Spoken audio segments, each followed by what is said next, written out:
He's the signal caller. And the Harlan Hill hopeful for the team that has taken the driver's seat in the RMAC quarterback for the Thunderwolves of CSU Pueblo. It's Roman Fuller. What's going on, brother? Nothing much, man. How you doing? Man, a lot's going on. You're lying. You guys had a big-time weekend, big win over a top 10 team in the country. You go on the road, number 6 team in the nation. We'll talk about the comeback in a little bit, but what did you guys and you and the boys prove this weekend, man? Um, I mean, I don't think we were out to prove anything.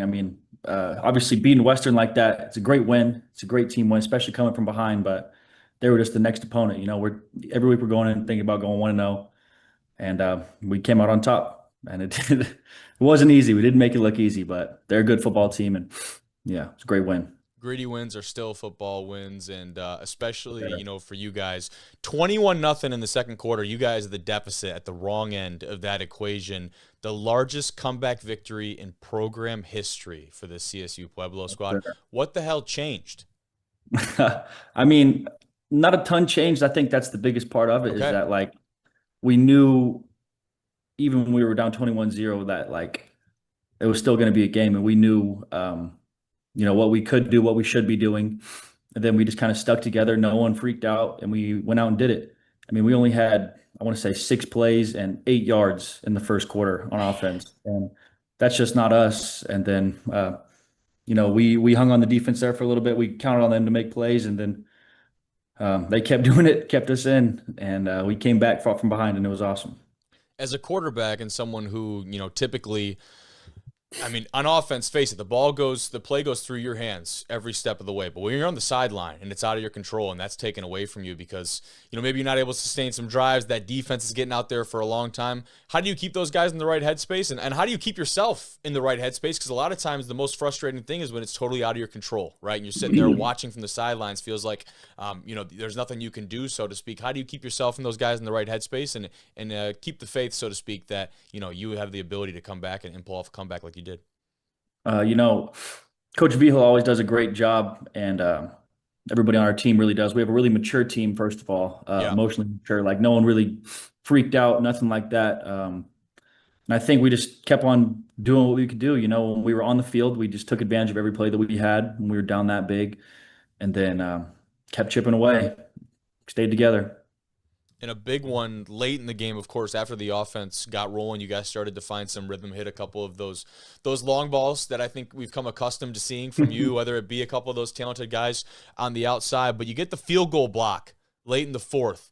Yeah, That had to feel like a very big shift in momentum back to you guys at some points early in the game. I'm sure it just felt like, man, everything possible is not going our way.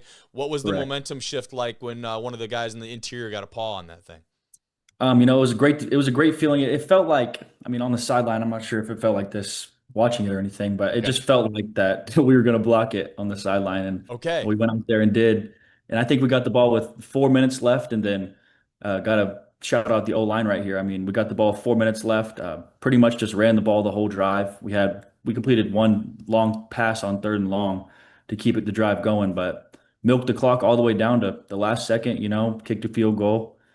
And yeah, had control for the last 4 minutes of the game, including the 2-minute warning. So that was pretty awesome. Yeah, just taking what they give us, running the ball when they know we're going to run the ball. Yeah. That was a good That's good way to textbook, finish the right? game. 4-minute drill, Yeah, right? Possess the right. ball, dry clock, and just move the chains. And you do that at Mhm. a good clip. Now, this team, not to say you're not capable of it because we've just seen it this weekend, but maybe not what we expected or we had originally associated with this squad as a team that was ready to grind down clock in a 4-minute drill. How do you feel like that front five and that group really stepped up to the task there when, like you said, it might be a little bit easier to run the ball when you're throwing out to some of these deep threats, these dogs that you've got on the outside. But when everyone and their brother knows that you're running the ball between the tackles, all of a sudden that box gets pretty tight. Yeah, it does. And I think that's just a huge testament to those 5 guys up front and our running backs, and our tight ends even. We were in 12 personnel a lot of that last drive. Yeah. Yep. And yeah, just outworked them right there. They got a really good front seven. They got a really good box, and I feel like throughout the game we kind of wore them down just with running our inside zone stuff that we do all the time, Mm-hmm. and at the end just found a way. I mean, yeah, the nature of those zone scheme, right? Like that's you run it, you run it, you run it, and eventually one of them hits. Whether it's a back door or whether you find something on the front side with those Right. talented backs, one of those is bound to hit eventually. You wear those teams down. You talk about the maturity of this team. Is that front five, that offensive line, is there a lot of seniority in that group?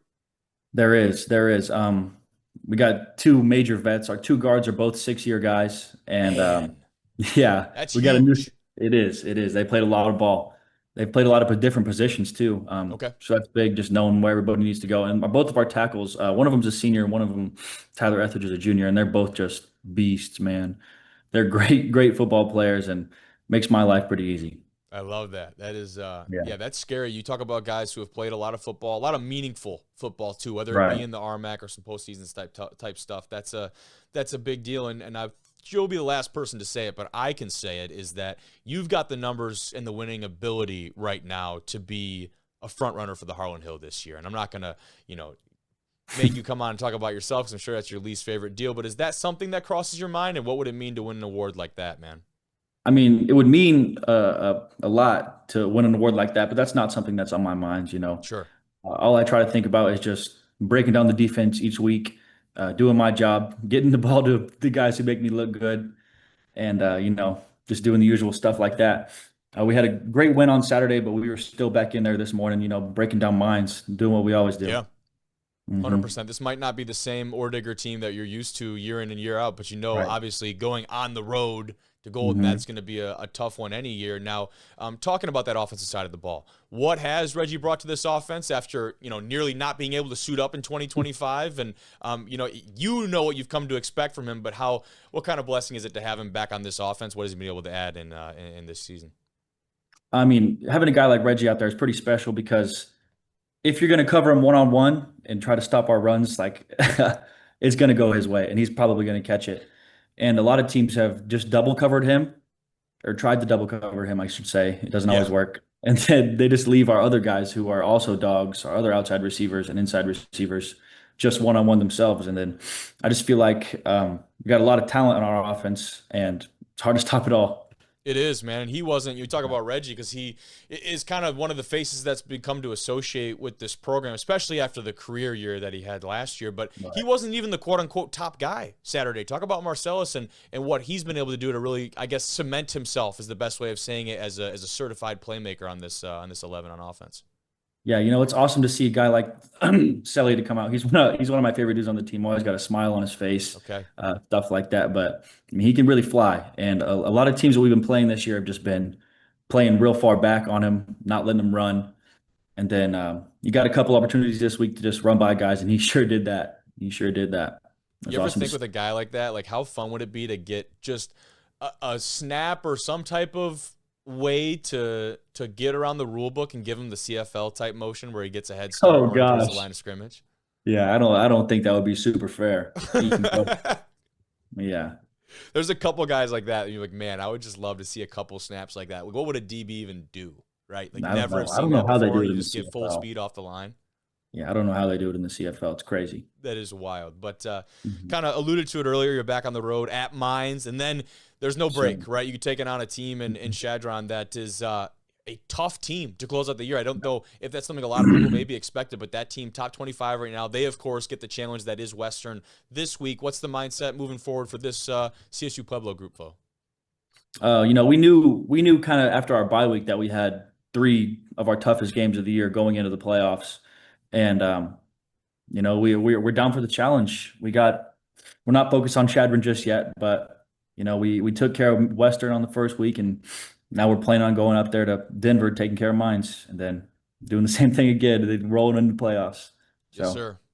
It's going to be a tested team, though, right? Obviously, got to go take care of yeah, business one week at a time. But again, that's for me to say and for you to just listen and nod. But this is a team that going into playoffs, assuming again you take care of business and earn the right potentially to even have some home games and bring some squads out there to the Thunder Bowl. right.